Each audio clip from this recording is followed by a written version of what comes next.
വണ്ടി നല്ല രീതിയിൽ നിന്നു. ടെർബോ ഓൺ ആയി കഴിഞ്ഞ് കഴിഞ്ഞാൽ വണ്ടി വേറെ ലെവലാണ്. കാരണം സെക്കൻഡിൽ ഇട്ടാൽ തന്നെ വണ്ടി എടുക്കും. ഇപ്പൊ ഞാൻ സെക്കൻഡിൽ തന്നെ മൂവ് ചെയ്യുന്നത്. Hi, welcome back to car zone. നമ്മൾ ഇന്ന് കിയ സോണറ്റ് 2024 മോഡൽ പുതിയ കിയ സോണറ്റ് ആണ്. ടെർബോ ആണ്. ഇതിന്റെ യൂസർ എക്സ്പീരിയൻസും റിവ്യൂവും കാര്യങ്ങളൊക്കെ ആയിട്ട് വന്നിട്ടുള്ളത്. ഇപ്പോൾ നമ്മളിങ്ങനെ വന്നിട്ടുള്ളത് കിയ സോണറ്റാണ്. അപ്പോൾ പറഞ്ഞതുപോലെ ഇപ്പോൾ മലയാളത്തിൽ നമ്മൾ നോക്കുകയാണെന്നുണ്ടെങ്കിൽ കിയ സോണറ്റിന്റെ XTK+ ടെർബോ വളരെ കുറച്ച് റിവ്യൂവും കാര്യങ്ങളും മാത്രമേ ഉള്ളൂ. അപ്പോൾ ഇന്ന് നമ്മൾ ഉദ്ദേശിക്കുന്നത് വെച്ച് കഴിഞ്ഞാൽ ഒരു യൂസർ എക്സ്പീരിയൻസും അതുപോലെ തന്നെ ഇതിൻ്റെ ടോട്ടലായിട്ടുള്ള ഒരു റിവ്യൂവും കാര്യങ്ങളാണ്. എക്സ്റ്റീരിയർ, ഇന്റീരിയർ, അതുപോലെ തന്നെ നമ്മുടെ പെർഫോമൻസും കാര്യങ്ങളൊക്കെ ഈ വീഡിയോയിൽ കാണിക്കുന്നതായിരിക്കും. ഡ്രൈവിംഗ് റിവ്യൂവും കാര്യങ്ങളൊക്കെ, അതായത് എങ്ങനെയാണ് വണ്ടി പെർഫോമൻസ് ചെയ്യുന്നത്, അഡ്വാൻസ് ഗിയർ ചെയ്യണോ, പിന്നെ മൈലേജ് ഹില്ലി ഏരിയയിൽ നിന്നും സിറ്റിയിൽ നിന്നും കാര്യങ്ങളൊക്കെ എങ്ങനെയാണ് മൈലേജും കാര്യങ്ങളൊക്കെ, മെയിൻ്റനൻസും, പിന്നെ അതുപോലെ എങ്ങനെയാണ് വണ്ടിയുടെ ഹാൻഡ്ലിങ് കാര്യങ്ങളൊക്കെ എങ്ങനെയാണെന്നുള്ളതൊക്കെ നമ്മളിന്ന് റിവ്യൂ. ഈ വണ്ടി എന്ന് പറയുന്നത് 2024 XTK+ IMT സൺറൂഫും കാര്യങ്ങളൊക്കെ വരുന്നുണ്ട്. അതിൽ തന്നെ പറയുകയാണെന്നുണ്ടെങ്കിൽ ടെർബോ എഞ്ചിനിൽ കിയ സോണറ്റിൽ മാനുവൽ ഓപ്ഷൻ ഇല്ല. നമുക്ക് XTK+ൽ IMT മാത്രമാണ്. അതാണ് ടെർബോ എഞ്ചിൻ്റെ ഒരു സ്റ്റാർട്ടിംഗ് വേരിയന്റ് എന്ന് പറയുന്നത്. XTK+ IMT ആണ്. മാനുവൽ ട്രാൻസ്മിഷൻ ഈ കിയ സോണറ്റിന്റെ ടെർബോ പെട്രോൾ എഞ്ചിനിൽ വരുന്നില്ല. ഇനി മാനുവൽ ട്രാൻസ്മിഷൻ വേണമെന്നുണ്ടെങ്കിൽ നിങ്ങൾ ഒന്നിക്കിൽ ഡീസൽ എഞ്ചിനിലേക്ക് പോകണം, അല്ലെങ്കിൽ ഇതിന്റെ 1.2 നാച്ചുറൽ ആസ്പിറേറ്റഡ് എഞ്ചിൻ ഉണ്ട്, അതിലേക്ക് പോകണം. അപ്പോൾ XTK+ മുതലാണ് ടെർബോ എഞ്ചിൻ സ്റ്റാർട്ട് ചെയ്യുന്നത്. ഇനി ഇതിന്റെ DCT ഗിയർ ബോക്സ് സ്റ്റാർട്ട് ചെയ്യുന്നത് HTX എന്ന് പറയുന്ന വേരിയന്റ് വരുന്നത്. അത് ഇതിന്റെ തൊട്ട് മേലുള്ള ഒരു വേരിയന്റ് ആണ്. അതുമുതലാണ് ഇതിന്റെ DCT ഗിയർ ബോക്സ് സ്റ്റാർട്ട് ചെയ്യുന്നത്. അപ്പോൾ XTK+ന് നമുക്ക് വാങ്ങാൻ പറ്റിയ, അതായത് ടെർബോ പെട്രോളിന്റെ ഒരു ബേസ് വേരിയന്റ് എന്ന് വേണമെങ്കിൽ പറയാം. XTK+ ആണ് ടെർബോ വേരിയന്റിൽ IMT വെച്ച് സ്റ്റാർട്ട് ചെയ്യുന്നത്. ഈ XTK+ഉം IMTയും വെച്ച് നോക്കുമ്പോൾ മാറ്റം എന്ന് വെച്ച് കഴിഞ്ഞാൽ സൺറൂഫ് വരുന്നുണ്ട് XTK+ IMTയിൽ. പിന്നെ വരുന്ന മാറ്റം എന്ന് പറഞ്ഞാൽ നമുക്ക് കീ വെച്ചിട്ട് സ്റ്റാർട്ട് ചെയ്യാൻ പറ്റുമല്ലോ. അതെ, അതായത് നമ്മളെ കീയിൽ നമുക്കൊരു ഓപ്ഷൻ ഉണ്ട്. നമുക്ക് ഒരു 5 സെക്കൻഡ് ഹോൾഡ് ചെയ്ത് കഴിഞ്ഞാൽ XTK+ IMT ടെർബോ വരുന്ന മോഡലാണെങ്കിൽ നമുക്ക് ഔട്ട് സൈഡിൽ നിന്ന് കാറിൽ കയറാതെ തന്നെ സ്റ്റാർട്ട് ചെയ്തിടാൻ പറ്റും. അത് എങ്ങനെ ഏറ്റവും കൂടുതൽ. പിന്നെ ഫ്രണ്ട് ലുക്ക് നോക്കുമ്പോൾ HTK, അതായത് ഇതിന്റെ താഴെയുള്ള വേരിയന്റ് വെച്ച് നോക്കുമ്പോൾ മാറ്റം വരുന്നത് ഇതിന് ഗ്ലോസി ഫിനിഷും പിന്നെ DR അല്ലേ. അതുപോലെ തന്നെ ഒരു പുതിയ 2 വേരിയന്റും കൂടി കിയ ഇൻട്രൊഡ്യൂസ് ചെയ്തിട്ടുണ്ട്. അതായത് HTE ഓപ്ഷണൽ, XTK ഓപ്ഷണൽ. ഈ 2 വേരിയന്റിലും സൺറൂഫ് അവൈലബിൾ ആവും. ഈ 2 ഓപ്ഷനിലും ഈ ഓപ്ഷണൽ വേരിയന്റിൽ സൺറൂഫ് വരുന്നുണ്ട് വണ്ടിക്ക്. അതുപോലെ തന്നെ വേറൊരു വ്യത്യാസം എന്ന് പറയുന്നത് ഇതിന്റെ DRലാണ്. XTK+ മാത്രം XTK ഓപ്ഷനിലും അതുപോലെ തന്നെ XTKയിലും XTE ഓപ്ഷനിലും നമുക്ക് DRലും കാര്യങ്ങളൊന്നും ഉണ്ടാവില്ല. അതുപോലെ തന്നെ ഇവിടെ ഇതിന് ഫോഗ് ലാമ്പ് വരുന്നുണ്ട്, ഒരു ice cube type fog lamp വരുന്നുണ്ട്. അത് XTK+ൽ മാത്രമേ ഉള്ളൂ. അത് 1.2ലും 1 ലിറ്റർ ടെർബോയിലും ഉണ്ട്. XTK ഓപ്ഷനിലും അതുപോലുള്ള താഴെ ഓപ്ഷനിലേക്ക് വരുന്ന സമയത്ത് ഇതൊരു പാർക്കിംഗ് ലൈറ്റ് മാത്രമായിരിക്കും. ഒരു യെല്ലോ കളർ ലൈറ്റ് ആയിരിക്കും നമുക്ക് കിട്ടാൻ പോകുന്നത്. ഇതിലിത് പ്രോപ്പർ ആയിട്ടുള്ള ഒരു ഫോഗ് ലാമ്പാണ്. അതാണ് മേജർ ആയിട്ടുള്ള ഡിഫറൻസ് വരുന്നത്. പിന്നെ മറ്റൊരു ഡിഫറൻസ് XTK ഓപ്ഷനിൽ വരുന്നത് ഈ നമ്മുടെ ഗ്രില്ല് എന്ന് പറയുന്നത് ഇതിനകത്ത് ഇപ്പം ഗ്ലോസി ഫിനിഷ് ആണ്. അതിനകത്ത് വരുമ്പോൾ നമ്മുടെ നോർമൽ ഒരു ബ്ലാക്ക് കളർ ഗ്രില്ലാണ് നമുക്ക് ഉണ്ടാവുക. അതാണ് ഫ്രണ്ട് സൈഡിൽ മെയിനായിട്ട്. XTK+ വരുമ്പോഴാണ് പാർക്കിംഗ് സെൻസർ 4 എണ്ണം. XTK+ൽ 4 പാർക്കിംഗ് സെൻസർ നമുക്ക് ഫ്രണ്ടിൽ വരും. XTK ആണെങ്കിൽ 2 പാർക്കിംഗ് സെൻസറാണ് ഫ്രണ്ടിൽ വരുന്നത്. ഇതൊക്കെയാണ് ഫ്രണ്ടിൽ മെയിനായിട്ട് പറയാനുള്ള കാര്യങ്ങൾ. അതുപോലെ തന്നെ ഫ്രണ്ടിൽ നമ്മൾ നോക്കുന്ന സമയത്ത് ഏകദേശം നല്ലൊരു ഈ ഒരു ലുക്ക്, നമ്മുടെ ബോണറ്റിലുള്ള ലൈൻസും കാര്യങ്ങളൊക്കെ കൊണ്ടുവന്ന് നല്ലൊരു എക്സ്യൂവിഷ് ലുക്ക് വരാൻ ഈ ഒരു ഡിസൈനിന് കഴിയുന്നുണ്ട്. അത് തന്നെയാണ് നമ്മൾ കിയ സോണറ്റിലേക്ക് വരാനുണ്ടായ ഒരു കാര്യം. നമ്മൾ മെയിനായിട്ട് നോക്കിയിരുന്നത് കിയ, ഹ്യുണ്ടായി, മാരുതി, ഈ മൂന്ന് കമ്പനികളുടെയും കോമ്പാക്ട് SUVs ആയിരുന്നു. മഹീന്ദ്രയും കാര്യം ഞങ്ങൾ നോക്കിയില്ല. ഓരോ ആൾക്കാരുടെ പേഴ്സണൽ പ്രിഫറൻസ് ആണ്. സൈഡ് പ്രൊഫൈലിലേക്ക് വരുമ്പോൾ ഫസ്റ്റ് പറയാനുള്ളത് ഇത് അലോയ് വീലല്ല. നമുക്ക് അങ്ങനെ ഒരു ഇംപ്രഷൻ കിട്ടുന്നുണ്ട്. ഇത് സ്റ്റൈൽ വീലാണ്, നോർമൽ വീലാണ്, വീൽ കപ്പാണ്. അത് ഒരു നല്ലൊരു കാര്യമാണ്. കാരണം ഇത് നമ്മൾ റെൻഡിങ്ങിലാണെങ്കിൽ നമ്മൾ സൈഡിൽ നിന്ന് നോക്കുന്ന സമയത്താണെങ്കിൽ നല്ലൊരു പ്രസൻസ് വണ്ടി കൊടുക്കാൻ ഈ ഒരു സ്റ്റൈൽ വീൽ സഹായിക്കുന്നുണ്ട്. ഇത് സാധാരണ സ്റ്റീൽ വീലാണ്, പക്ഷേ നമുക്ക് ഏകദേശം ഒരു ഡയമണ്ട് കട്ട് അലോയിൻ്റെ ഫീലും കാര്യങ്ങളൊക്കെ റണ്ണിങ്ങിനും അതുപോലെ തന്നെ നിർത്തിയിട്ടാൽ പോലും ആ രീതിയിലുള്ളൊരു നല്ലൊരു അപ്പിയറൻസ് വണ്ടിക്ക് നൽകാൻ സഹായിക്കുന്നുണ്ട്. XTK വെച്ച് കമ്പയർ ചെയ്യുമ്പം XTKയിൽ ഫ്രണ്ടർമലാണ് ഇൻഡിക്കേറ്റർ വരുന്നത്. പ്ലസിലേക്ക് വരുമ്പം മിറർമലാണ്, ഓട്ടോ ഫോൾഡിംഗ് ആണ്. നമ്മൾ കീ എടുത്തിട്ട് നമ്മളെ അടുത്തേക്ക് വരുവാണെങ്കിൽ വണ്ടി നമ്മളെ വെൽക്കമിങ് കാര്യങ്ങളൊക്കെ ചെയ്യും. ഇവിടത്തേക്ക് നോക്കുമ്പോൾ കീലെസ് എൻട്രിയും കാര്യങ്ങളൊക്കെ വരുന്നുണ്ട്. ബാക്ക് പ്രൊഫൈലിലേക്ക് വരുമ്പോൾ ഫസ്റ്റ് തന്നെ നമ്മൾ ശ്രദ്ധിക്കുന്നത് കണക്റ്റഡ് ടൈൽ ലാംപ്സ് ആണ്. XTK+ മുതലാണ് ഇവിടെ LED സ്ട്രിപ്പിൽ ഇങ്ങനെ കണക്റ്റഡ് ആയിട്ടുള്ള ഒരു ടൈൽ ലാംപ്സും കാര്യങ്ങളൊക്കെ വരുന്നത്. ഡീഫോഗറും കാര്യങ്ങളൊക്കെ അവൈലബിൾ ആണ്. അതുപോലെ തന്നെ റിയറിലേക്ക് നോക്കുന്ന സമയത്ത് നമുക്ക് ഷാർക്കിൻ്റെ ഹാൻഡിലാണ് എല്ലാ മോഡലും വരുന്നത്. ഒരു ബാഡ്ജിങ്ങും വരുന്നുണ്ട്. TGDI, അതായത് നമ്മുടെ ടെർബോ എഞ്ചിനെ സൂചിപ്പിക്കുന്നതിന് TGDI. നമുക്ക് ഡീഫോഗർ വരുന്നുണ്ട്. ഡീഫോഗർ വരുന്നത് HTK ഓപ്ഷണൽ മുതൽ നമുക്ക് ഡീഫോഗർ കിട്ടുന്നുണ്ട്. ഇത് നമ്മൾ ബമ്പറിലേക്ക് നോക്കുന്ന സമയത്ത് ഇത് നമുക്കൊരു ഇവിടെ ഒരു റിഫ്ലക്ടർ വരുന്നുണ്ട്. അതുപോലെ തന്നെ ഒരു അലൂമിനിയം ഫിനിഷിൽ ഒരു ഇൻസേർട്ട് ഒരു എലമെന്റ് അവിടെ വരുന്നുണ്ട്. അതുപോലെ തന്നെ ടെയിൽ ലൈറ്റിലേക്ക് നോക്കുന്ന സമയത്ത് മറ്റൊരു വ്യത്യാസം പറഞ്ഞാൽ ഓൾഡ് മോഡലിലൊക്കെ ഇവിടെയായിരുന്നു റിവേഴ്സ് ലൈറ്റും കാര്യങ്ങളൊക്കെ വന്നത്. അതൊരു ഡിസഡ്വാൻറ്റേജ് ആയിട്ട് വേണമെങ്കിൽ പറയാം. നമ്മൾ കാരണം കുറച്ച് ടാംഡ് ആയിട്ടുള്ള സ്ഥലത്ത് നിന്നൊക്കെ റിവേഴ്സ് എടുക്കുമ്പോൾ ആൾക്കാർ അറിയാൻ സാധ്യതയില്ല. കാരണം ഇതിൻ്റെ റിവേഴ്സ് ലൈറ്റ് വരുന്നത് അടിയിലാണ്. ആരും നോട്ടീസ് ചെയ്യാത്തൊരു സ്ഥലത്താണ് റിവേഴ്സ് ലൈറ്റ് വരുന്നത്. അതൊരു ഡിസൈൻ ഫ്ലോ ആയിട്ട് വേണമെങ്കിൽ പറയാം. കാരണം ആൾക്കാർ ഒരിക്കലും നോട്ടീസ് ചെയ്യാൻ പോകുന്നില്ല അവിടെ റിവേഴ്സ് ലൈറ്റ് കൊടുത്തതുണ്ട്. ഇത് ബ്രേക്ക് ലൈറ്റും ഇത് ഇൻഡിക്കേറ്ററുമാണ്. ഇത് പിന്നെ നമ്മൾ ഫോഗ് ലാമ്പും കാര്യങ്ങളൊക്കെ ഓൺ ചെയ്യുന്ന സമയത്ത് ഇത് കണക്റ്റഡ് ലാമ്പായിട്ട് വർക്ക് ചെയ്യും. റിവേഴ്സ് ക്യാമറ ഇവിടെയായിട്ടാണ് പ്ലേസ് ചെയ്തിട്ടുള്ളത്. അതെ, സെൻട്രൽ ലൈറ്റാണ് റിവേഴ്സ് ക്യാമറ പ്ലേസ് ചെയ്തിട്ടുള്ളത്. അത്യാവശ്യം നല്ല ക്വാളിറ്റിയും കാര്യങ്ങളൊക്കെ ഉള്ള റിവേഴ്സ് ക്യാമറയാണ്. രാത്രിക്കാണെങ്കിലും നമ്മൾ റിവേഴ്സ് എടുക്കുന്ന സമയത്തൊക്കെ നല്ല രീതിയിലുള്ള വിസിബിലിറ്റിയും കാര്യങ്ങളൊക്കെ തരുന്നുണ്ട്. കിയ സോണറ്റിന്റെ കീ വരുന്നത് നമുക്ക് ഇതിനകത്ത് ടോട്ടൽ 4 ബട്ടൺസ് വരുന്നുണ്ട്. ഏറ്റവും മേലുള്ളത് ലോക്ക് ബട്ടൺ, അൺലോക്ക് ബട്ടൺ, പിന്നെ ഇതാണ് ഓട്ടോ സ്റ്റാർട്ട് സ്റ്റോപ്പിൽ നമുക്ക് ഇത് 5 സെക്കൻഡ് ഹോൾഡ് ചെയ്ത് വെച്ച് കഴിഞ്ഞാൽ നമുക്ക് വണ്ടി സ്റ്റാർട്ട് ചെയ്യാൻ പറ്റും പുറത്ത് നിന്ന് തന്നെ. ഇത് പിന്നെ ഹോൾഡ് ചെയ്ത് കഴിഞ്ഞാൽ നമുക്ക് ബൂട്ട് അൺലോക്ക് ചെയ്യാനുള്ള കീ ആണ്.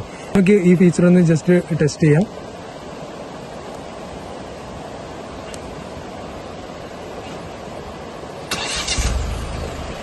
വണ്ടി സ്റ്റാർട്ട് ആയിട്ടുണ്ട്.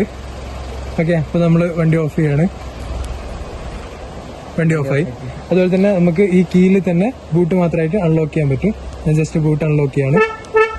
ഓക്കെ, അതുപോലെ തന്നെ ഈ കീ EV6 വന്ന കീ ആണ്. അത് ഇപ്പോൾ വന്നത് 2024 സോണറ്റിലേക്കൊക്കെ വന്നത്. ഇതിന് മുമ്പ് സെൽറ്റോസിലുണ്ടായിരുന്നു.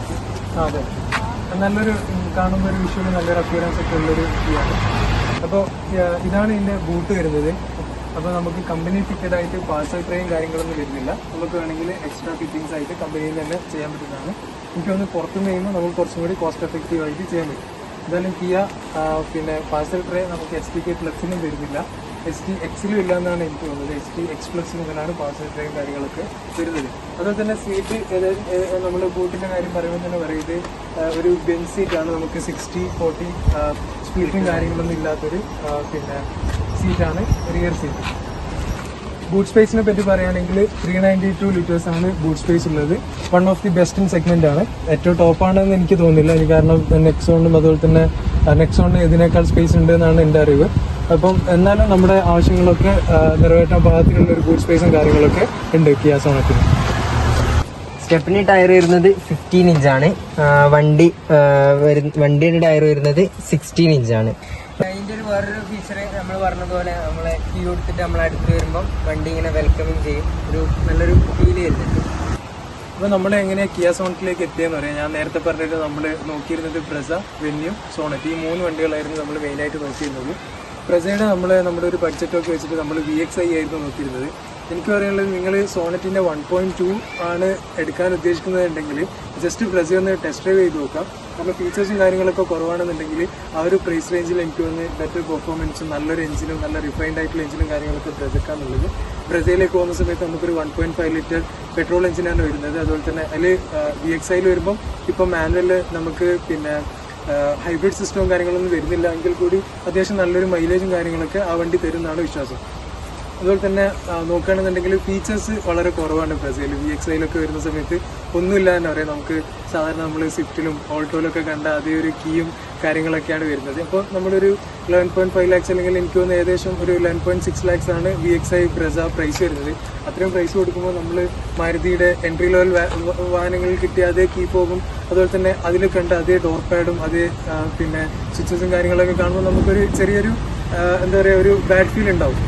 അതുകൊണ്ടാണ് നമ്മൾ അത് മാറ്റി നിർത്തി സോണറ്റിലേക്ക് വന്നത്. പിന്നെ ഇതിൻ്റെ കൂടെ നമുക്ക് പിന്നെ ഒരു ഓപ്ഷൻ ആയിട്ട് വന്നത് ടാഗിൽ തന്നെ നെക്സോൺ ആയിരുന്നു. അത് അത്യാവശ്യം നല്ല ഫീച്ചർ ലോഡഡും ആണ്. ഈ ഒരു പ്രൈസ് റേഞ്ചിൽ ഇത് വെച്ച് കമ്പയർ ചെയ്യുമ്പോൾ അത്യാവശ്യം ഒരു സെയിം എന്താ പറയുക ഒരു ലുക്കും നല്ലൊരു പാക്കേജ് വരുന്ന വണ്ടി തന്നെയാണ്. പാക്കേജ് വരുന്ന വണ്ടിയാണ്. പക്ഷെ അതിൻ്റെ ഒരു സർവീസും പിന്നെ നമുക്ക് സർവീസ് മാത്രമല്ല നമ്മളെ ഫാമിലിയിൽ തന്നെ ടാറ്റയിൽ ഒരു ബാഡ് എക്സ്പീരിയൻസ് ടാറ്റ മഹീന്ദ്രയെ നമ്മൾ ചിന്തിച്ചില്ല. പിന്നെ നമ്മൾ എടുക്കാൻ ഉദ്ദേശിച്ച ഒരു വണ്ടി എന്ന് പറയുന്നത് ഹ്യുണ്ടായിന്റെ വെന്യൂ ആയിരുന്നു. അപ്പോൾ വെന്യൂന്ന് നമ്മൾ എങ്ങനെയാണ് സോണറ്റിലേക്ക് എത്തുന്നത് വെച്ച് കഴിഞ്ഞാൽ വെന്യൂ എനിക്ക് തോന്നുന്നു സോണറ്റിനേക്കാൾ കുറച്ചുകൂടി റിയൽ സ്പേസും കാര്യങ്ങളൊക്കെ കുറച്ചധികം ഉള്ള പോലെ ലെഗ് സ്പേസിന്റെ കാര്യത്തിൽ തോന്നിയിട്ടുണ്ട്. പക്ഷേ വിറ്റ് എനിക്ക് സോണറ്റിലാണ് തോന്നുന്നത്. അത് ശരിയാണോന്ന് അറിയില്ല. കറക്റ്റായിട്ടുള്ള മെഷർമെന്റ്സും കാര്യങ്ങളൊന്നും ചില ഈ ഒരു പ്രൈസിലേക്ക് നോക്കുമ്പോൾ വെന്യൂല് ഡാഷ് ക്യാമോ അങ്ങനെ ചില ഫീച്ചേഴ്സും കാര്യങ്ങളൊക്കെ കുറച്ച് കൂടുതലാണ്. അതെ, കുറച്ച് ഫീച്ചേഴ്സും കാര്യങ്ങളൊക്കെ കൂടുതലുണ്ട്. പക്ഷെ വെന്യൂ എപ്പോഴും കാണുന്ന സമയത്ത് ഒരു ഹാച്ച് ബാക്ക് ഫീൽ തന്നെയായിരുന്നു തന്നിരുന്നത്. മെയിനായിട്ട് കിയ സോണറ്റിലേക്ക് വെന്യൂ എത്താനുള്ളൊരു കാരണം ഇതിൻ്റെ ഒരു ലുക്സ് തന്നെയാണ്. അതുപോലെ തന്നെ ഭയങ്കര ഒരു പ്രീമിയം ആയിട്ട് തോന്നും. നമുക്ക് ഇന്റീരിയറും കാര്യങ്ങളൊക്കെ ആണെങ്കിൽ തന്നെ കുറച്ചും കൂടി പ്രീമിയം ആയിട്ട് ഞങ്ങൾക്ക് എല്ലാവർക്കും തോന്നിയിട്ടുള്ളത് സോണറ്റാണ്. അതുകൊണ്ടാണ് ഞങ്ങൾ സോണറ്റിലേക്ക് പോയത്. ഇതിനിപ്പോൾ ഓൺ റോഡ് നമുക്ക് വരുന്നത് ഏകദേശം 12.68 lakhs ആണ്. അത് ആ പ്രൈസിന് വെർത്താണോ എന്ന് വെച്ച് കഴിഞ്ഞാൽ തീർച്ചയായും വെർത്താണ്. കാരണം ഇതിനകത്ത് നമുക്ക് വരുന്നത് ഒരു 1 liter ടെർബോ പെട്രോൾ എഞ്ചിനാണ്, 3 cylinder എഞ്ചിനാണ്. പക്ഷേങ്കിൽ നമുക്ക് ഏകദേശം 118 bhp പവറും 172 Nm ടോർക്കും കാര്യങ്ങളൊക്കെ വരുന്നുണ്ട്. നമുക്ക് ഏതായാലും അതിന്റെ ഡീറ്റെയിൽ ആയിട്ട് നോക്കണം. കാരണം വണ്ടിക്ക് പിന്നെ ലാഗ് ഉണ്ടോ, ജർക്കിംഗ് ഉണ്ടോ, ഉള്ളിലിരിക്കുമ്പോൾ വണ്ടിക്ക് ഉള്ളിലേക്ക് ഒരുപാട് നോയ്സ് വരുന്നുണ്ടോ, അതുപോലുള്ള കാര്യങ്ങൾ നോക്കണം. പിന്നെ നമുക്ക് ഇതിൻ്റെ ഹുഡൊന്ന് തുറന്നിട്ട് ചെക്ക് ചെയ്യാം എങ്ങനെയാണ് കാര്യങ്ങളൊന്നൊക്കെ. എൻജിൻ നോയ്സും കാര്യങ്ങളൊക്കെ നമുക്കൊന്ന് ചെക്ക് ചെയ്യാം.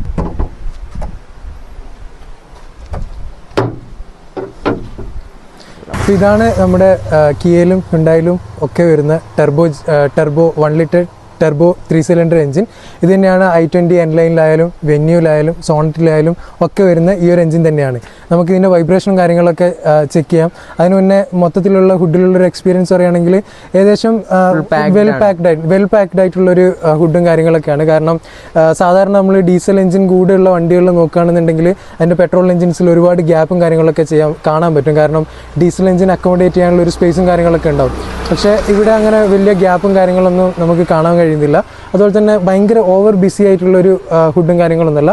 അത്യാവശ്യം വെൽ പാക്ഡ് ആയിട്ടുള്ളൊരു ഹുഡും കാര്യങ്ങളൊക്കെയാണ് കിയ സോണറ്റിന് വരുന്നത്. ഇത് കുറച്ച് അടുത്തുനിന്നാണ്. ഇതാണ് 2024 വരുന്ന കിയ സോണറ്റിന്റെ ഇന്റീരിയർ. ഇതിനു മുമ്പുള്ള കിയ സോണറ്റിലും സെയിം ഇന്റീരിയർ ആണ്. ഇന്റീരിയറിലൊന്നും ഒരു ഡിഫറൻസോ കാര്യങ്ങളോ ഒന്നും തന്നെ വന്നിട്ടില്ല. ഇപ്പോൾ നമുക്ക് റൈറ്റ് സൈഡിൽ നിന്ന് സ്റ്റാർട്ട് ചെയ്യാന്നുണ്ടെങ്കിൽ ഇവിടെ നമുക്ക് ഹെഡ് ലൈറ്റ് അഡ്ജസ്റ്റർ വരുന്നുണ്ട്. അതുപോലെ തന്നെ ഫ്രണ്ട് പാർക്കിംഗ് സെൻസേഴ്സ് ഓഫ് ചെയ്യാനുള്ള ഒരു ബട്ടൺ വരുന്നുണ്ട്. ഇതെന്തായാലും വളരെ യൂസ്ഫുൾ ആയിട്ടുള്ളൊരു ഫീച്ചറാണ്. കാരണം അത് ഭയങ്കര ഒരു അനോയിങ് ആണ്. നമ്മൾ ക്ലോസ്ഡ് ആയിട്ടുള്ളൊരു പിന്നെ കുറച്ച് ക്രാംഡ് ആയിട്ടുള്ള സ്പേസിലൊക്കെ വണ്ടി കയറ്റി ഇരുത്തുന്ന സമയത്തൊക്കെ കുറച്ച് അനോയിങ് ആണ്. എന്തായാലും അത് പുതിയ ഡ്രൈവേഴ്സിനും കാര്യങ്ങളൊക്കെ അവർക്കൊക്കെ ഭയങ്കര യൂസ്ഫുൾ ആയിട്ടുള്ളൊരു ഫീച്ചറും കൂടിയാണ്. പക്ഷേ നമുക്കത് ഓഫ് ചെയ്തിടാനുള്ള ഒരു ഓപ്ഷൻ കൂടി ഉള്ളതുകൊണ്ട് എന്തായാലും നല്ലതാണ്. അതുപോലെ തന്നെ ഇത് ഓട്ടോ സ്റ്റാർട്ട് സ്റ്റോപ്പിൻ്റെ ആണ്. ഇത് നമുക്ക് ഓഫ് ചെയ്യാൻ, ഇത് ഞെക്കി കഴിഞ്ഞാൽ നമുക്ക് അത് ഓഫ് ചെയ്യാൻ പറ്റും. അതുപോലെ തന്നെ ഇത് ട്രാക്ഷൻ കൺട്രോളിൻ്റെ സ്വിച്ചാണ്. ഇത് ഞെക്കി കഴിഞ്ഞാൽ നമുക്ക് ട്രാക്ഷൻ ഓഫ് ചെയ്യാൻ പറ്റും. അതെന്തായാലും റെക്കമെൻഡഡ് അല്ല നമ്മുടെ ഇന്ത്യൻ കണ്ടീഷനിൽ. അതുകൊണ്ട് അത് ഓൺ ചെയ്തിട്ട് തന്നെ ഇടുക. നമ്മൾ എന്തെങ്കിലും പിന്നെ വണ്ടി അതിൻ്റെ പിക്കപ്പും ലോഞ്ചും കാര്യങ്ങളൊക്കെ ചെക്ക് ചെയ്യാന്നുണ്ടെങ്കിൽ മാത്രം ഓഫ് ചെയ്തിട്ട് ഉപയോഗിക്കുക. ഇതാണ് നമ്മുടെ കിയ സോണറ്റിൻ്റെ സ്റ്റിയറിംഗ് വരുന്നത്. നമുക്ക് ലെഫ്റ്റ് സൈഡിൽ മീറ്ററിൻ്റെ കൺട്രോളും കാര്യങ്ങളൊക്കെ വരുന്നത്. നമുക്കിവിടെ സ്വൈപ്പ് ചെയ്ത് കഴിഞ്ഞാൽ ടയർ പ്രഷർ കാണിക്കുന്നുണ്ട്. അതുപോലെ തന്നെ ഓരോ മറ്റ് പല ഓപ്ഷൻസും നമുക്ക് അവിടെ കിട്ടും. അതുപോലെ തന്നെ ഡ്രൈവർ അസിസ്റ്റൻസ് ഇതിനകത്ത് നമുക്ക് മൈലേജും അതുപോലെ തന്നെ നമ്മൾ ഓഡോമീറ്ററും കാര്യങ്ങളൊക്കെ ഇവിടെ കാണാൻ പറ്റും. അതിനകത്തൊരു ഡിജിറ്റൽ സ്പീഡോമീറ്ററാണ് വരുന്നത്. അതത്ര ഭംഗിയുള്ള സാധനമൊന്നുമല്ല, കുറച്ച് ചൈൽഡിഷ് ആയിട്ടുള്ളൊരു ഫീലാണ് ആ സാധനം തരുന്നത്. അതുപോലെ തന്നെ നമുക്ക് മാനുവൽ ആയിട്ടുള്ള പിന്നെ ടെമ്പറേച്ചർ മീറ്ററും അതുപോലെ തന്നെ ഫ്യൂൽ ഗേജും കാര്യങ്ങളൊക്കെ വരുന്നുണ്ട്. ലെഫ്റ്റ് സൈഡിലാണെങ്കിൽ നമുക്ക് ആർ പി എം മീറ്ററും കാര്യങ്ങളൊക്കെ വരുന്നുണ്ട്. അതുപോലെ തന്നെ നമുക്ക് റൈറ്റ് സൈഡിൽ നമുക്ക് ഹെഡ് ലൈറ്റിൻ്റെ കൺട്രോൾസും കാര്യങ്ങളൊക്കെ വരുന്നുണ്ട്. അതുപോലെ തന്നെ വേറെ നമ്മൾ പറയാൻ വിട്ട ഒരു ഫീച്ചർ എന്ന് പറയുന്നത് ഇതിനകത്ത് നമുക്ക് ഓട്ടോ ഹെഡ് ലൈറ്റും കാര്യങ്ങളൊക്കെ വരുന്നുണ്ട്. പിന്നെ നമുക്ക് റൈറ്റ് സൈഡിൽ വരുന്നത് നോർമൽ വൈപ്പർ കൺട്രോൾസ് ആണ്. ഇൻഫോർടൈൻമെന്റ് സിസ്റ്റത്തിലേക്ക് വരുമ്പം HTK പ്ലസിൽ വരുന്നത് ഒരു 8 inch ഡിസ്പ്ലേ ആണ്. ഇതിൻ്റെ മേലിലേക്ക് പോകുമ്പം ഇതിനകത്ത് വയർലെസ് ആപ്പിൾ കാർപ്ലേയും ആൻഡ്രോയിഡ് ഓട്ടോയും കാര്യങ്ങളൊക്കെ അവൈലബിൾ ആണ്. ഇതിൻ്റെ മേലിലേക്ക് പോകുമ്പം വയേർഡ് ആയിരിക്കും. പിന്നെ ഇവിടത്തേക്ക് നോക്കുമ്പോൾ AC കൺട്രോൾസും കാര്യങ്ങളൊക്കെയാണ് വരുന്നത്. ഇത് rear defogger, front defogger, AC, ഇത് ക്ലൈമറ്റ് കൺട്രോൾ ചെയ്യാനുള്ളത്, AC ബ്ലോവർ കൺട്രോൾ ചെയ്യാനുള്ളതും. പിന്നെ ഇത് നോക്കുമ്പോൾ അത്യാവശ്യം ഒരു ക്രോം ഫിനിഷിലും കാര്യങ്ങളൊക്കെയാണ് കൊടുത്തിട്ടുള്ളത്. ഗ്ലോ ബോക്സിലേക്ക് വരുമ്പോൾ അത്യാവശ്യം ലഗേജ് സ്പേസും കാര്യങ്ങളൊക്കെ വരുന്നുണ്ട്. പിന്നെ ഇവിടത്തേക്ക് വരുമ്പം ഒരു സൺഗ്ലാസ് ഹോൾഡർ കൊടുത്തിട്ടുണ്ട്.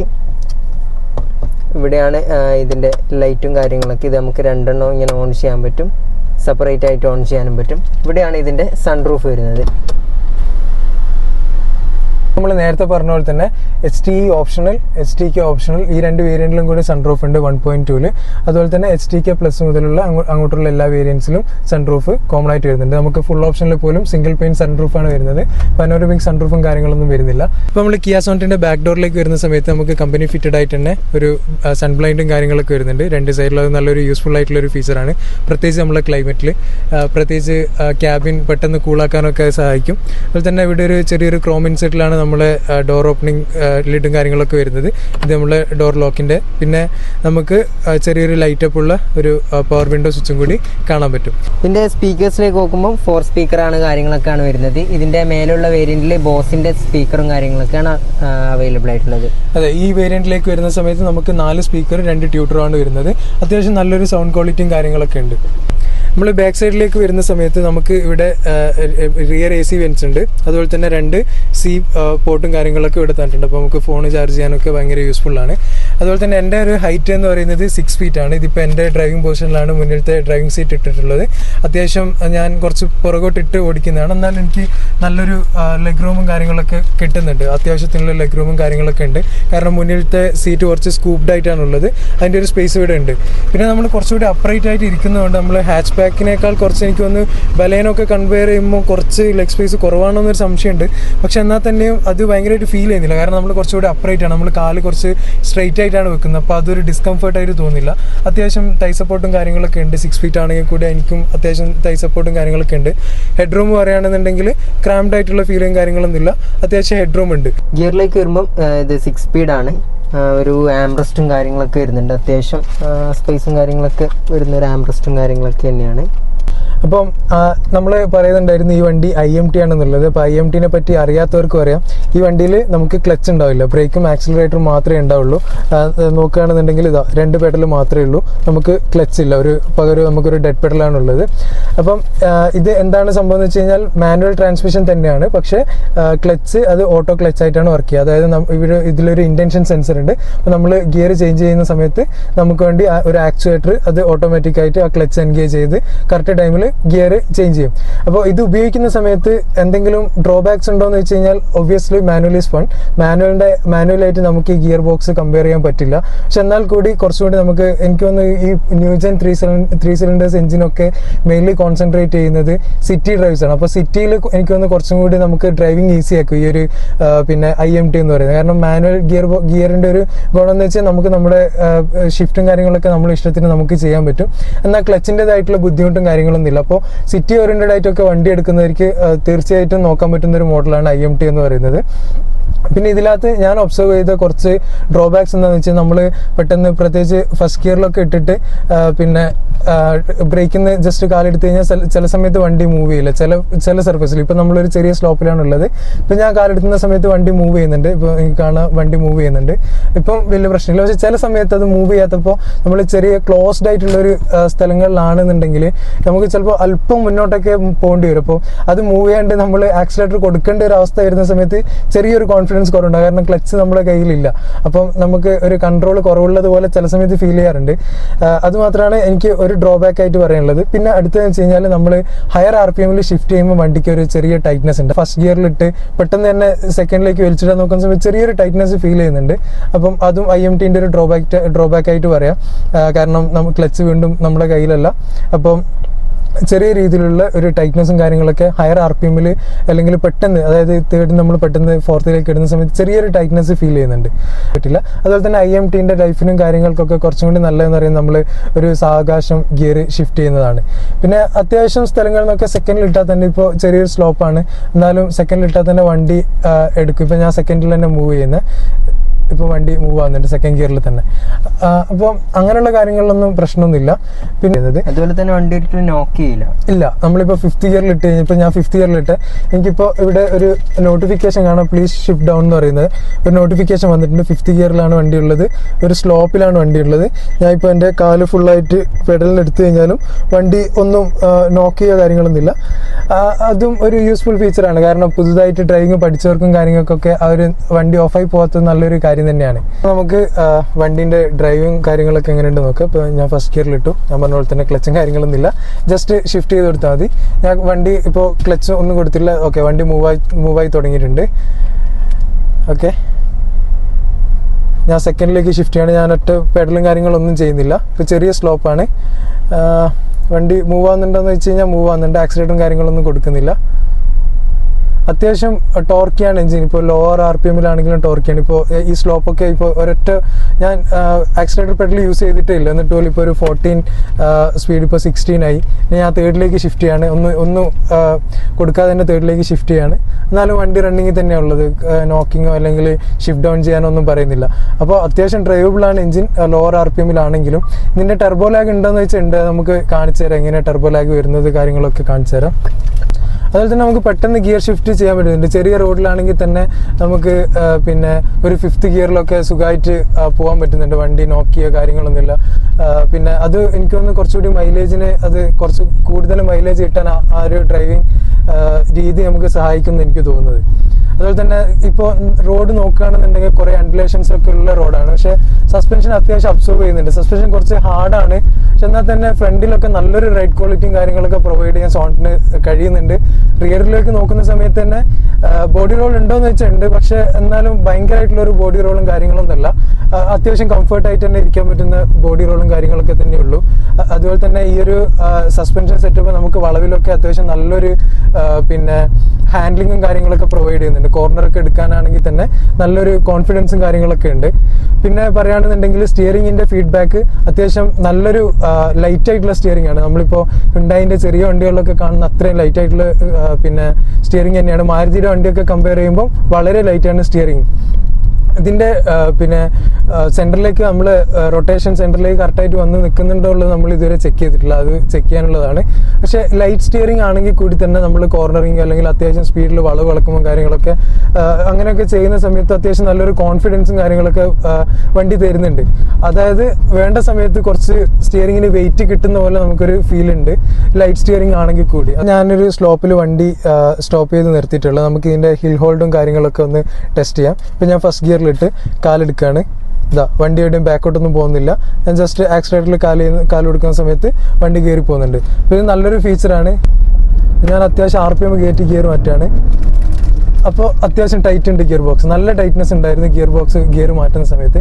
അതാണ് ഹയർ RPM നമ്മൾ പെട്ടെന്ന് ഗിയർ മാറ്റുന്ന സമയത്ത് മാനുവൽ പോലെ അത്ര പെട്ടെന്ന് മാറ്റാൻ പറ്റില്ല. പിന്നെ എടുത്തു പറയേണ്ടത് ഒരു ഇതെന്താണെന്ന് വെച്ച് കഴിഞ്ഞാൽ ടെർബോ ഓണായി കഴിഞ്ഞ് കഴിഞ്ഞാൽ വണ്ടി വേറെ ലെവലാണ്. കാരണം എനിക്കൊന്നും ഞാൻ ഇതുവരെ ഇത് ഫുൾ ആക്സിലറേറ്റ് ചെയ്തിട്ടില്ല സെക്കൻഡ് ഗിയറിലൊന്നും. കാരണം അത്രയും പവർ നമുക്കൊരു എനിക്കൊന്നൊരു 2200 ആ ഒരു റേഞ്ചിലാണ് പവർ നമുക്ക് ഡെലിവറി. അതായത് ടെർബോൻ്റെ ഒരു ഫുള്ളായിട്ടുള്ളൊരു പൊട്ടൻഷ്യൽ വരുന്നത് ഏകദേശം ആ ഒരു പിന്നെ RPM എത്തുമ്പോഴാണ്. അതുപോലെ തന്നെ ഈ ഒരു ന്യൂ ജനറേഷൻ 3 സിലിണ്ടർ 1 ലിറ്റർ എഞ്ചിൻ്റെ ഒക്കെ പ്രത്യേകത എന്ന് പറയുന്നത് അതിൻ്റെയൊക്കെ പവർ ബാൻഡ് വരുന്നത് വളരെ ലോവർ RPM-ലാണ്. ഒരു 2000 മുതൽ 4000 വരെയൊക്കെയാണ് ഇതിൻ്റെയൊക്കെ പവർ ബാൻഡ് വരുന്നത്. മാരുതിയുടെ എഞ്ചിനായാലും ബാക്കിയുള്ള ഏത് 3 സിലിണ്ടർ 1 ലിറ്റർ എഞ്ചിൻ നിങ്ങൾ എടുത്തു കഴിഞ്ഞാലും ഇതിൻ്റെ ന്യൂ ജനറേഷൻ എഞ്ചിനൊക്കെ നമ്മൾ ആൾട്ടോയിലൊക്കെ കാണുന്ന 1 ലിറ്റർ ആയിട്ട് കമ്പയർ ചെയ്യാൻ പറ്റില്ല. ഇതിൻ്റെയൊക്കെ പവർ ബാൻഡ് എന്ന് പറയുന്നത് വളരെ ലോവർ RPM-ൽ തന്നെ നല്ല പവർ പ്രൊഡ്യൂസ് ചെയ്യുന്ന എഞ്ചിൻസ് ആണ്.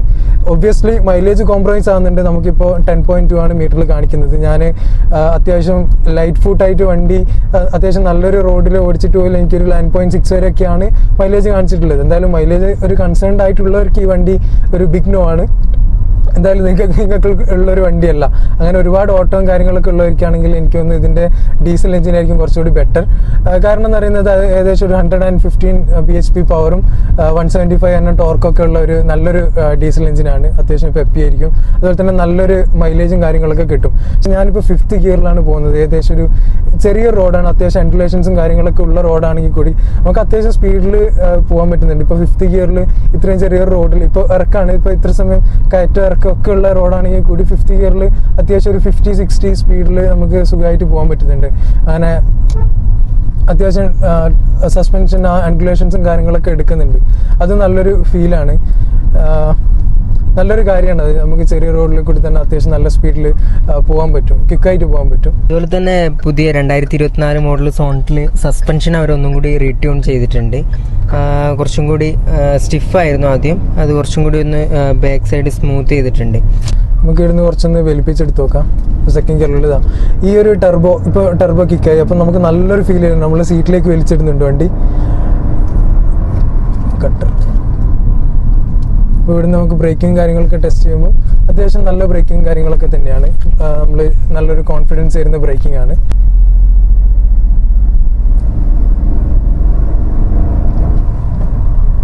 അപ്പോൾ നമുക്കൊരു വളവ് വരുന്നുണ്ട്, നമുക്ക് അത്യാവശ്യം ഒന്ന് കോർണർ ചെയ്ത് നോക്കാം.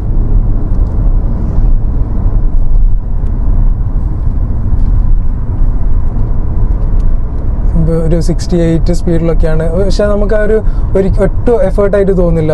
അങ്ങനെയുള്ള വളവും കാര്യങ്ങളൊക്കെ എടുക്കാൻ ഭയങ്കര സ്മൂത്താണ്. കാരണം അത്യാവശ്യം നല്ലൊരു സസ്പെൻഷൻ സെറ്റപ്പാണ് വണ്ടിക്കുള്ളത്. അടുത്തൊരു വളവ് എടുത്ത് കാണിച്ചുതരാം. ഇപ്പോൾ നല്ലൊരു കോർണറിങ് ആണ് ഇപ്പോൾ നമ്മളെടുത്തത്. പക്ഷേ വണ്ടി കയ്യിൽ തന്നെ വെക്കുന്നുണ്ട്. അത് നല്ലൊരു കോൺഫിഡൻസ്, നമ്മളെ ഡ്രൈവിങ്ങിൽ നല്ലൊരു കോൺഫിഡൻസ് തരുന്ന കാര്യമാണ്.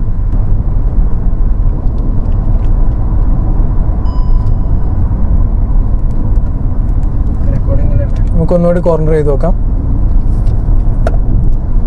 നമ്മൾ ഏകദേശം ഒരു 70 സ്പീഡിൽ ആ വളവെടുത്തു. പക്ഷേ ഒന്നും നമുക്ക് കോൺഫിഡൻസിന് യാതൊരു കുറവും വരുന്നില്ല.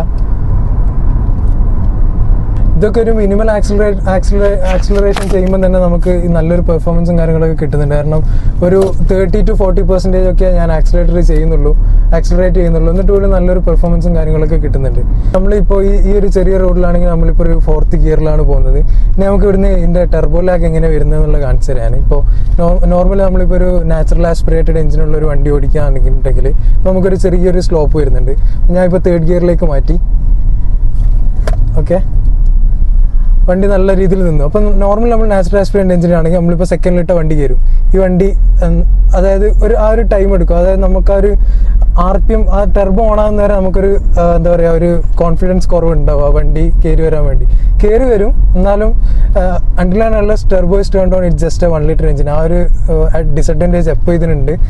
പക്ഷെ എന്നാലും ഞാൻ നേരത്തെ പറഞ്ഞ പോലെ തന്നെ ലോവർ ബാൻഡിൽ പവേഴ്സും കാര്യങ്ങളൊക്കെ വരുന്നതുകൊണ്ട് തന്നെ വലിയ രീതിയിൽ അത് ഫീൽ ചെയ്യില്ല. പിന്നെ അത്യാവശ്യം കാലം എടുക്കാതൊക്കെ ഓടിച്ചു കഴിഞ്ഞാൽ നമുക്ക് നല്ല മൈലേജും കാര്യങ്ങളൊക്കെ കിട്ടും. ഞാനിപ്പോൾ 3rd മാറ്റിയപ്പോഴും വണ്ടി അത്ര റെസ്പോൺസീവ് അല്ല. ഞാൻ ഓൾമോസ്റ്റ് ഒരു 60% ആക്സിലേറ്റർ കൊടുത്തിട്ടുണ്ട്. ചിലപ്പോൾ നമ്മളിപ്പോൾ നാച്ചുറൽ ആസ്പിറേറ്റഡ് എഞ്ചിൻ ആണെങ്കിൽ അത് ക്വിക്കായിട്ട് തന്നെ നമുക്ക് ആ ഒരു റെസ്പോൺസ് തരും. ഇതിപ്പോൾ ആ ടെർബോ ഓണായി വരുന്നത് നമുക്ക് അത്ര റെസ്പോൺസും കാര്യങ്ങളൊന്നും ഉണ്ടാവില്ല. അതൊരു ഡിസഡ്വാൻറ്റേജ് ആണ്. അല്ലെങ്കിൽ നമ്മൾ മെയിനായിട്ട് ശ്രദ്ധിക്കേണ്ടതെന്ന് വെച്ച് കഴിഞ്ഞാൽ നമ്മൾ കുറച്ച് അഡ്വാൻസ്ഡ് ഗിയറിങ് ചെയ്യണം. അതായത് നമുക്ക് തോന്നുകയാണ് അത് 2nd ഗിയറിൽ കയറുന്നുണ്ടെങ്കിൽ കുറച്ച് താഴെ തന്നെ 2nd ഗിയറിൽ ഇട്ടിട്ട് കയറ്റുക എന്നുള്ളതാണ് നല്ലത്. അല്ലെങ്കിൽ നമ്മൾ ഭയങ്കരമായിട്ട് സ്ലോ ആയി പോകും. ചിലപ്പോൾ ഇപ്പം നല്ലൊരു കയറ്റം നമ്മൾ കയറി, ഇതിപ്പോൾ 4th ഗിയറിൽ ഞാൻ കയറി വന്നത്. അപ്പോൾ നല്ലൊരു ഡ്രൈവബിൾ ആയിട്ടുള്ള എഞ്ചിനാണ്. അതാണ് നമ്മളിപ്പോൾ 1 ലിറ്റർ 3 സിലിണ്ടർ എന്ന് പറഞ്ഞാൽ അങ്ങനെ അവോയ്ഡ് ചെയ്യേണ്ട എഞ്ചിനല്ല. അതാണ് ഞാൻ പറഞ്ഞത്. നമ്മളിപ്പോൾ ഒരു ഓൾ ഡേ വേണമെങ്കിൽ നമുക്കൊരു 4th ഗിയറിൽ ഇത് ഡ്രൈവ് ചെയ്ത് നടക്കാൻ പറ്റും. എങ്ങനത്തെ റോഡാണെങ്കിലും. ഇപ്പോൾ അത്യാവശ്യം നല്ല കയറ്റിറക്കൊക്കെ ഉള്ള റോഡാണ്. പക്ഷേ ഞാൻ 4th ഗിയറിലാണ് അങ്ങോട്ടേക്ക് പോയതും. ഇങ്ങോട്ടേക്ക് എനിക്ക് ഒന്ന് ഫുൾ ടൈം എനിക്ക് 4th ഗിയറിൽ തന്നെ ഡ്രൈവ് ചെയ്യാൻ പറ്റും. ഇപ്പോൾ നമുക്ക് വീണ്ടും ഒരു സ്ലോപ്പ് വരുന്നുണ്ട്. ഞാൻ 4th ഗിയറിൽ തന്നെയുള്ളത്. ഗിയർ ഒന്നും മാറ്റേണ്ട ആവശ്യമൊന്നും വരുന്നില്ല. കിക്കായിട്ട് തന്നെ കയറി പോകണം. ഞാൻ ഇപ്പോൾ ആക്സിഡൻറ്റിൽ നിന്ന് കാലെടുത്ത് വണ്ടി കയറിപ്പോയി. അതുപോലെ തന്നെ ചെറിയ സ്പീഡിലാണെങ്കിൽ തന്നെ 4th ഗിയറിൽ തന്നെ പോയി. ഇപ്പോൾ അവിടെ ഒരു ഇറക്കം കഴിഞ്ഞ ഉടനെ ഒരു ടേണിങ് വരുന്നുണ്ട്. ഞാൻ കാണിച്ചത് ഏകദേശം ഇത്ര സ്പീഡ് ലോ വരെ 4th ഗിയറിൽ പോകുന്നുണ്ടുള്ളത്. ഏകദേശം ഒരു ഓട്ടോമാറ്റിക് ഉപയോഗിക്കുന്ന പോലെ തന്നെ ഇതാ ഇപ്പോൾ ഒരു 25 സ്പീഡിലൊക്കെയാണ് 4th ഗിയറിൽ. നോക്കിങ്ങും കാര്യങ്ങളും അതുപോലെ ഷിഫ്റ്റ് ചെയ്യാനൊന്നും പറയുന്നില്ല. 4th ഗിയറിൽ തന്നെ വണ്ടി പിക്കപ്പായി കിട്ടുന്നുണ്ട്. ഇപ്പോൾ 40 സ്പീഡിലേക്ക് വീണ്ടും വന്നു. ഇത് എനിക്ക് തോന്നുന്നു, അതായത് ഒരു ഹോൾഡ് നമുക്ക് ഒരു 4th 5th ഗിയറിൽ ഇങ്ങനെ ക്രൂസ് ചെയ്ത് നല്ല സെറ്റിൽഡ് ആയിട്ട് ഓടിക്കുന്നവരാണെങ്കിൽ ആ രീതിയിൽ പോകാൻ പറ്റും. നമുക്കിപ്പോൾ കുറച്ച് പവർ വേണമെന്നുണ്ടെങ്കിൽ ചിലപ്പോൾ 3rd ഗിയറിലേക്ക് ഷിഫ്റ്റ് ചെയ്യേണ്ടി വരും. അപ്പോൾ ഇതൊക്കെയാണ് വണ്ടിയുടെ റിവ്യൂ എന്ന് പറയുന്നത്. അപ്പോൾ ബാക്കി എൻ്റെ അഭിപ്രായം എന്തല്ല. അതുപോലെ തന്നെ നിങ്ങൾക്ക് വീഡിയോസും കാര്യങ്ങളൊക്കെ ഇഷ്ടപ്പെടുന്നുണ്ട് എന്നുണ്ടെങ്കിലും ഇനിയും ഇതുപോലുള്ള റിവ്യൂസും കാര്യങ്ങളൊക്കെ വേണമെന്നുണ്ടെങ്കിലും നിങ്ങൾ കമൻറ്റ് ചെയ്യുക, ഒരു ലൈക്കും സബ്സ്ക്രൈബൊക്കെ ചെയ്ത് നമ്മളെ സപ്പോർട്ടും ചെയ്യുക. അടുത്തൊരു നല്ല വീഡിയോ ആയിട്ട് കാണുന്നവരെ ബൈ.